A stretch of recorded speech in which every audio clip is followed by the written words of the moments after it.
Hello. হ্যাঁ, কে অজিতা কারকার কাকু? হ্যাঁ, আমি পাবলিক ভিউ কলকাতা বলছি। হ্যাঁ হ্যাঁ হ্যাঁ, ওই মোহাম্মদ সামির বিষয়ে জানানোর ছিল। আপনাকে তো কেউ মোহাম্মদ সামির ফিটনেস নিয়ে জানাচ্ছে না। মোহাম্মদ সামি তো কামব্যাক করে দিয়েছে। হ্যাঁ হ্যাঁ, 11 ম্যাচে 36টা উইকেট নিয়েছে কামব্যাক করে। হ্যাঁ হ্যাঁ, 11 ম্যাচে 36টা, হ্যাঁ ঠিক শুনেছেন।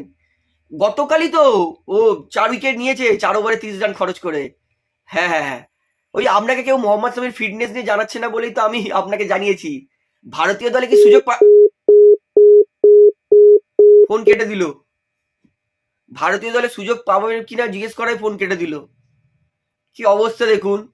আমাদের ইন্ডিয়ান টিম সিলেক্টর সে জানে না যে মোহাম্মদ সামি ফিট কিনা। কামব্যাক করে তিনি 11 ম্যাচে 36টা উইকেট নিয়েছে। রঞ্জি ট্রফিতে 4 ম্যাচে 20টা উইকেট নিয়েছে। সৈয়দ মুস্তাক আলী ট্রফি, যেটা ঘরোয়া টি-20 লিগ, সেখানে 7 ম্যাচে 16টা উইকেট নিয়েছে।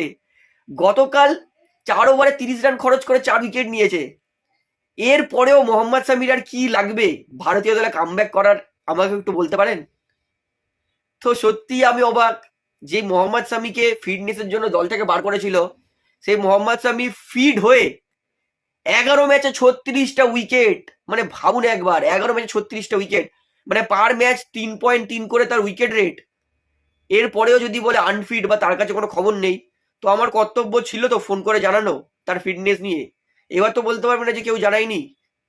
তো অবশ্যই কিন্তু মোহাম্মদ সামি কি করেছে ফিটনেসে কামব্যাক করে, এবং আপনার কি মনে হয় আর কি করতে হবে মোহাম্মদ সামিকে ইন্ডিয়া টিমে কামব্যাক করার জন্য, সেটা আমাকে কমেন্টে জানাবেন।